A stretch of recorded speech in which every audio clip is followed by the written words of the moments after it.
ganito lang mag overhaul guys. Oh, ito pinaspasan ko na lang to magtrabaho kay kasi taas ang oras, makakaya og one by one ko lahat. Ninugasan ko muna ito, ako kinuan ko na, isimbol ko na to para mas mabilis. Ako lang isa mag overhaul, hindi ko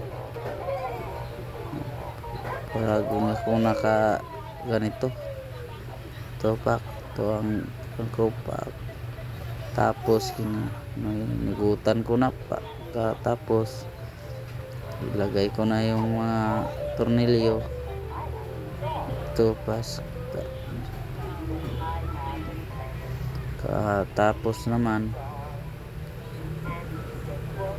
nigutan ko muna para sure ko na tingin ko muna o para hindi ako magkamali ito, para sure yung tinaod ko naman yung mga sa lining side, tapos mga yan yung mga kambya, yan ang mga kambya para sure ko hindi mo, para hindi ka magkamali.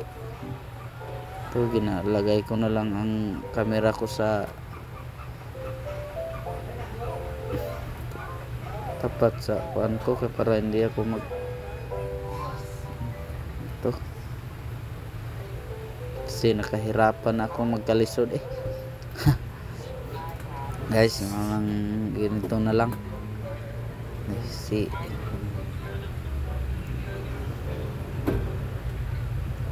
basta magtrabaho ka, kailangan ng isipan mo mabuti para hindi ka magkamali. Tingnan mong maayos kung wala na bang na sampak na ba lahat, kay hindi mo na masampak ng lahat na hindi yun maka ayos yung trabaho mo.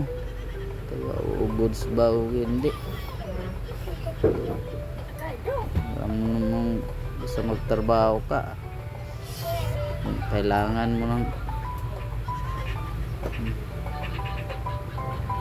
pasensya. Hindi mo mapasensyaan, wag na lang kasi nahirapan ka na sa kalisod. Ito na guys, goods na ito ang under guys. Sa overall ko ipandar mo na para yung goods na goods yan guys. Ito